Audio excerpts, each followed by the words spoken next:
Mora, salary negotiable. Look, Traveler, an urgent hiring notice and they're paying top Mora, too! Oh, Paimon likes the sound of that.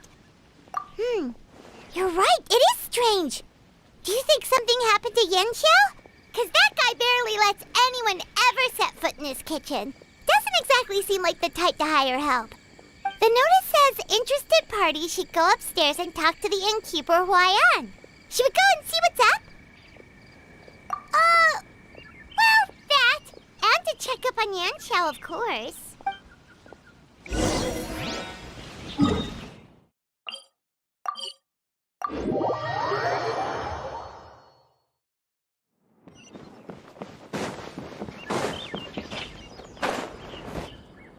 Boss, there's really no need for this. It's just a little burn, that's all. It won't get in the way of my work. Perhaps not, but continuing to work will only hinder your recovery. You need to rest for a few days. We'll figure something out. Huayan! Yanxiao! Oh? Traveler and Paimon! What brings you to this neck of the woods? And we decided to come check up on Yanxiao. I knew we shouldn't have posted that notice. It's really nothing to worry about. I'm fine. I swear. How kind of you. My thanks to you both.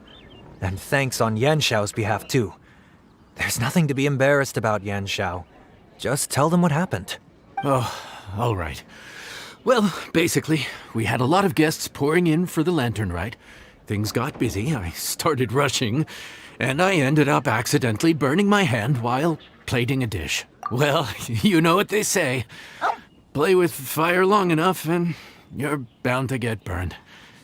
Even the best chefs slip up sometimes. Anyway, it's nothing, just a tiny burn. I can still... Now. I don't want you pushing yourself. You'll only make it worse. And then you'll be looking at more than just a couple of days off to recover. But the lantern rite's only just finished. And we're still getting tons of guests. Now's not a good time for me to rest. Plus, lots of the guests are visiting from other nations. We can't just bring in some random chef off the street. We have a reputation to uphold. I refuse to let someone else ruin the good name we've made for ourselves here. Listen to you.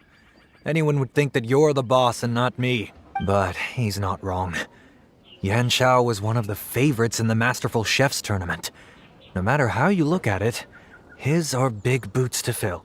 I don't mean to boast, but any chef of my caliber probably has their own restaurant to look after. It's not going to be easy to find someone who's got the skills and has the time to help us out. Looks like we might have to increase the pay we're offering even further. Do we know anyone that's a good chef and has the time to help out? Oh, of course, you! Oh, right. Yes. Now I think about it, I do recall hearing good things about your cooking ability. I suppose I'd added you to my mental list of people who can hold their own in a combat situation, but forgot you can cook. Why are you even keeping a mental list of people who can fight? Maybe a story for another time. More importantly, I'm sure Yanxiao would be comfortable leaving his kitchen in your hands, if anyone's. What do you think, Yanxiao? Well, since it's you, I suppose that's better than anyone else. What do you think, Traveler? Should we do it? I did say that, didn't I? Well, I'm a man of my word. You'll be compensated generously for your work. I should warn you that cooking for customers is quite a different ballgame from cooking for yourself, so I'll stick around the kitchen over the next few days to help smooth things over.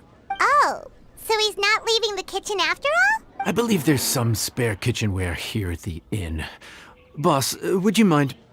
Of course. I'll take care of it.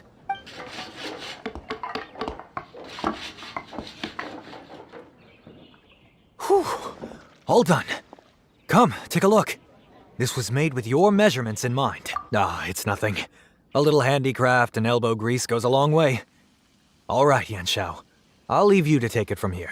You really went to all the trouble of building a new stovetop? What was wrong with the original? Boy, you really hate when people touch your stuff, huh? No, it's nothing like that. As Boss always says, Hire who you trust, and trust who you hire. I just thought the original setup might be a little, tall for you. Anyway, as I was saying, cooking for guests is different from cooking for yourself. Not only do you have to execute on taste, aroma, and appearance, but you also need to ensure speed, precision, and consistency. Having the right equipment is a big part of that. Ill-suited equipment doesn't just make the job more tiring, it also slows you down.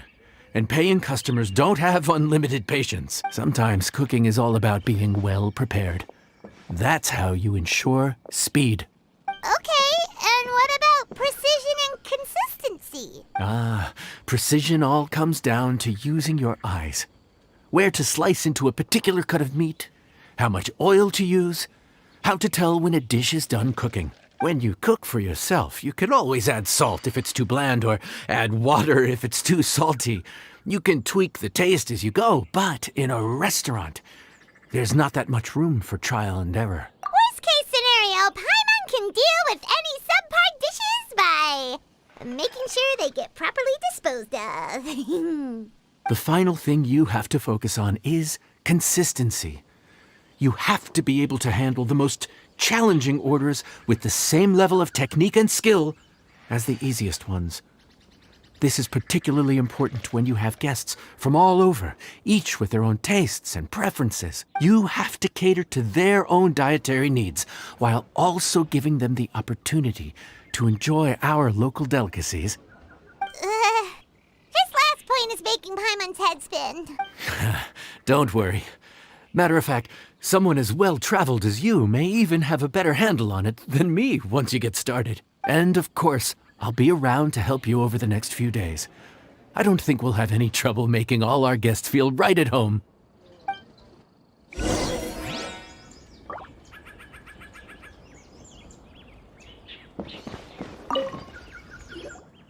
There's no time to lose, so let's get started. I imagine you probably have a good handle on the cooking side of things already. What you need to pay attention to is remembering each table's order. Try not to get them mixed up. Oh, Paimon's memory is like a steel trap. This is gonna be a cinch.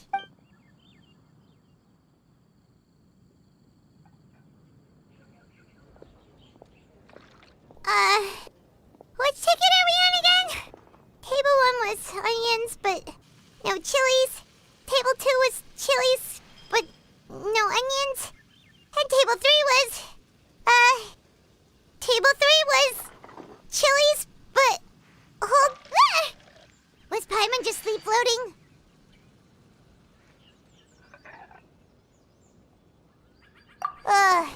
We didn't even get a break in the middle. Paimon's brain has turned to mush. Is it always this busy here? No, but this is peak season. You both did a mighty fine job for your first time serving guests at the inn. Luckily, all our customers were familiar faces this time around, so we didn't get any strange requests. Otherwise, today would have been even more challenging. No strange requests? Someone asked for almond tofu drizzled in soy sauce. Even Paimon has never tried that combination. It's a wide world out there. People have all kinds of different tastes. Being able to cater to all is the real essence of Liyue cuisine. Also, the thing about requests is that they're usually very specific. So as long as you do what they asked, you're unlikely to have any issues. What's really tricky is when guests give you free rein to do anything you want. Excuse me. Are you still open by any chance? Huh? Paimon knows that voice. Let's go check it out. What should we do? It doesn't look like anyone's here. If only we'd gotten here a bit sooner. It's all right.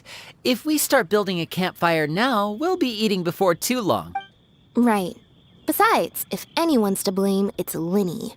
So busy being a greedy culture vulture that he lost track of time. Linny, Lynette, Fremine, it is you! Paimon? So, is the Traveler here?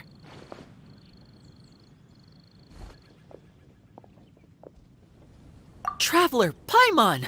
What a nice surprise! Paimon was gonna say the same thing! We're just lending a helping hand at the end. Anyway, so that's how we ended up here. But what about you guys? Don't tell us. Father sent you on another mission? No, quite the opposite, actually. We're in Liyue on vacation, and while we're here, I thought a cultural tour might be in order. Father said we deserve some rest after everything that happened recently. Otherwise, it could jeopardize our next mission. It's not every day we get this kind of opportunity. Lenny thought it might be fun to spend some time in Liyue, especially since it's Lantern Rite season. We could hardly pass up the opportunity to watch a Liyue-style magic show. Although, I think they call it conjuring here. In our time here, we've seen conjuring tricks incorporated into a Liyue opera show, and even a wushu dance. It was amazing. So, we decided to stay here for a few more days to see what other forms of inspiration this land might have in store for us. We visited Granny Roshin in Chingsa village not long ago, and today we continued our cultural tour in the area around here. In the end, though, we lost track of time. We haven't even eaten anything yet. And speaking of eating, as you know, seafood is a big part of both Liyue and Fontaine cuisine, but it's cooked very differently here. We simply had to try some local seafood after coming all this way. That's another reason why we decided to extend our trip. Oh, need any recommendations? What have you tried so far? That fish one with the misleading name. Sounds bland, but it's drowning in hot chilies.